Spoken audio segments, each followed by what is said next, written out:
Cool. Grill, and just hold it there just a second. So as we can see, there's no warning lights or anything untoward, which is really, really nice. So if you want to fire this baby up,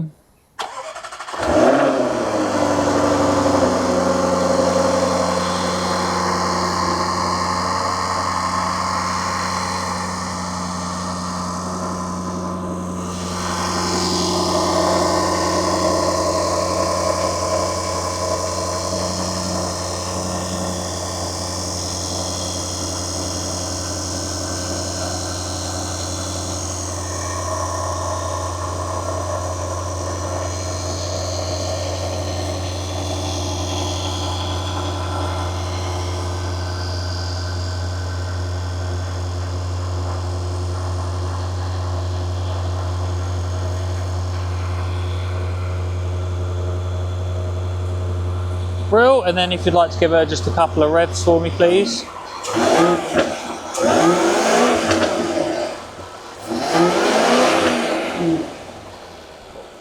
Perfect, she's quieted down now.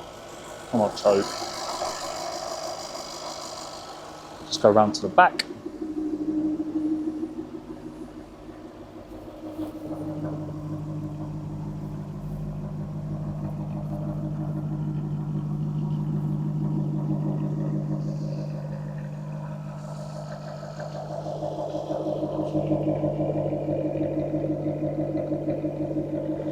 Cool, and then if you'd like to give her a couple more revs for me, please.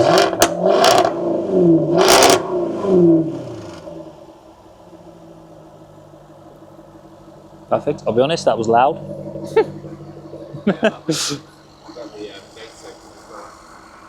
Now, just back to the dash, and as you can see, there's no lights or anything like that. The only warning is for the door, obviously, and I guess the bonnet probably will pop up soon, but yeah, other than that, it's all good.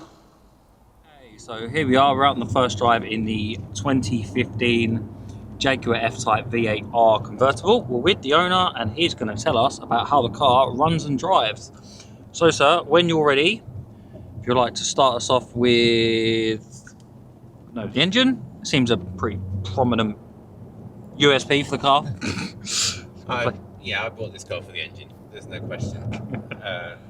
So I don't even know why they make the other engine sizes, other than they want to sell some cars, I suppose, but there is no point buying this car unless you buy the V8. And you can always tell a V8 because it's the only one with 4 exhausts, so it's really obvious when you see them drive by. But no, the sound is something else. It's just over 500 brake horsepower, and this has still got it, even now, it'll still do that.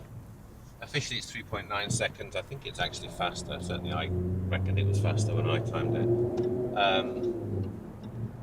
And yeah, it's insane. You never get tired of it, the noise of it.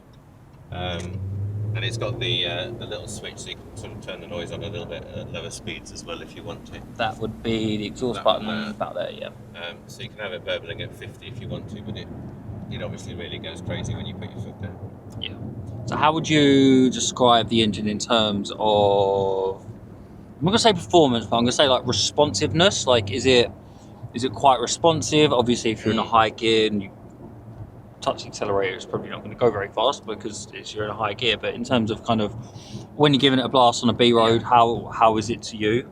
So they set it up different ways. So at the moment it's in drive, which deliberately relaxes the gearbox. So if I was to put my foot down, it'll wait a moment before it goes. Yep. If I put it into sport, it won't wait.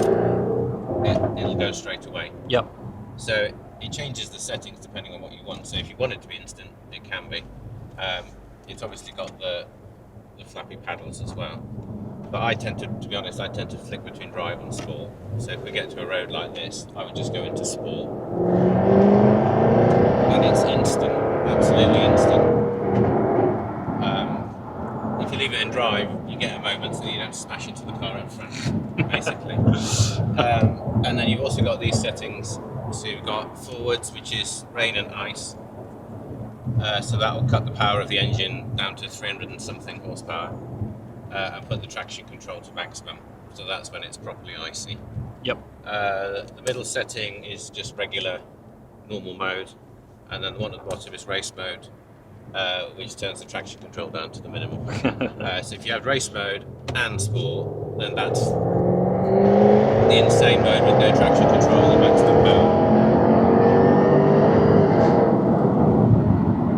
Woo! She flies, doesn't she? And I never ever get tired of that. With the roof down, I mean, right now, obviously the roof's up. You can have a conversation. You can talk on your phone. Yep. It's got the extra, the bigger Meridian surround sound system. So it's got the big subwoofer and all the rest of it. I mean, the guy who originally spec'd this, I think the only reason he didn't have heated steering was because he forgot about it. There's not a single thing on the list I could find that he didn't spec. Yeah, I did notice that actually. It's very well optioned. So he's got the 12 or 14 way seats, the top one. He's got the upgraded leather seats. He's got about 6 grand's worth of carbon fibre inside and out. The stitching was extra. Sat nav was extra. Parking camera and parking sensors. Normally you get one or the other, but you had both. Yeah, I mean, there's literally nothing I can think of that he hasn't added to it. Yeah. The upgraded suspension and all the rest. It comes with a V8 anyway. Okay, so now that you mentioned that, because I'm not going to touch on the gearbox because you've kind of already gone through it, like it's a fairly quick auto box. You know, you said with this here. Suspension's a nice one to touch on.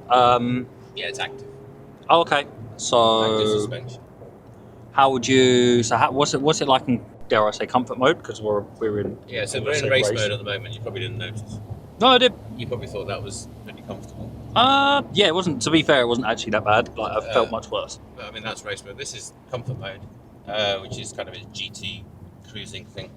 I mean, I've done Bristol and back, and you know, considering this is a sports car, you'd barely know it. Yep. It's really comfortable because it's a Jag, so you know it's got the huge boot. You can get at least one set of golf clubs in the back, maybe. But yeah, what they've done, I think, is set it because the active suspension. It gives them huge options, so they can make it completely comfortable, or they can set it rock hard if they want to. Yeah. Which is the great thing with active suspension that you can't do if you have to make a compromise. Yeah, and it's not, at least in my opinion, it's not too terrible. Like I would say that was quite a busy road in terms of suspension wise in race, and it wasn't backbreaking or anything like that. No. And then obviously as we're cruising through the village now, like you can still feel the bumps and going over drain covers, but it's, you know, it's fairly subtle. And the steering wheel's a bit more relaxed now because we're in drive. So if I put it into sport or race, this is going to tighten up. Okay, that's quite a nice feature actually. So what's it like kind of, I'm going to say day to day and just normal pottering around? Oh, it's so easy. I would say the only thing I have to be careful of is seeing the corners. On a normal road, you can't see the corners. Yeah. So you just got to work out where they are. But it's not a particularly wide car. You know, it's not like I had a Porsche Macan before. That was impossible. Like 8 foot wide or something ridiculous. Oh, okay, yeah. This is nothing like that. Really, really easy. I mean, it's so comfortable now. It's not bouncing around. It's not jiggling. And then yeah, it'll just switch into a. It's heavy. I mean, it's you know, it's not a track car, I suppose. But I mean, it'll stand. You know, you can chuck it around the roads around here. Yeah. And you don't feel like you're losing control or anything. And the brakes are insane. It's got the upgraded. I don't know what the size of them is, but they're huge brakes. Yeah, they are big. And the 22-inch wheel as well, not the standard 20. And it comes with the carbon inserts on the wheels as well, which is a really nice feature that I've never seen before. Carbon inserts in the wheels, yeah. I mean, he literally, but he's not tacky, so he's put carbon in everywhere that it really works. Yeah, I think it's like £6,000 when I was having a look at the Jag spec sheet just on carbon. But yeah, he's got it in the wheels, he's got it in the dash so that you don't get the standard cheap plastic dash. Yeah, it's in the seat inserts as well. The seats, yeah, and the stitching isn't standard either. And even in some of the door places as well, he puts them in. But yeah, on the outside it looks really good. It's got the Jaguar flash, that's in carbon. So that was just in drive, that wasn't in sport mode. And it, you know, that's not 2 seconds, was it, to say. I mean, No. if you have that in sport, it's instant. Yeah, it's very, very powerful car. Just touching quickly on the brakes, Yeah. you said they're quite big. How do you find they feel kind of underfoot on the pedal? So if I'm coming down the hill at home, you know, at full speed, they'll stop me within the length of the car. Yeah. And they don't get tired. They're the race brakes. They're not the standard ones. They're the upgraded ones. So they don't get tired. Well, not the way I drive it. Not on a normal road.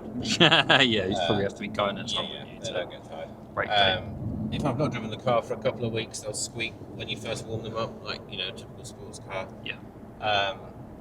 You drive it for 5 minutes, that goes away. Pedal feels all okay? Yeah, I would say it's like a go-kart, this thing. I mean, you forget, because the cockpit is actually really small, although it's a big car, you feel like you're in a go-kart, and it drives like a go-kart. It's absolutely fantastic. Or maybe a Golf GTI would be the closest car I would driving like this. GTR that's rear wheel driven with a V8. Well, it's when you forget and you put it in sport mode, and then there's a little bit of grease on the road, and the back just comes out. Yeah. And it's just fantastic. Because the car takes care of it, and you feel like a real hero. Yeah. But the car just takes care of it all. Cool, brilliant. I mean, I've got no more questions to kind of ask you. To be fair, you covered everything. Unless there's anything else that maybe you wanted to add? Well, I mean, I would say, this spec is one of the most unique ones I've seen, and I bought it kind of as a dream, like most people. Always wanted a Jag. Too late for the E-Type, so you go for the F-Type, obviously. Yeah. But this spec is unique, and the V8 is really special. And I've set a high price because, to be honest, if it doesn't sell, I'm not bothered. I'll hang on to it for another 10 years. I'll be quite happy to. But equally, I'm hardly driving it. I've done 10,000 miles in 7 years. The first drive I did 17,000 in the first 3 years, so I'm not getting the most out of it. I know, common sense says I should sell it. So I will for a high price, but I won't for a low price, and I'm fine with it either way, to be honest. Yeah. But no, it's an unbelievable car. It's the last of the great cars, before this whole battery generation. Yeah, no, I wholeheartedly agree with that. Cool. I reckon on that note, probably a good place to end this video. Thank you for that. It's much appreciated.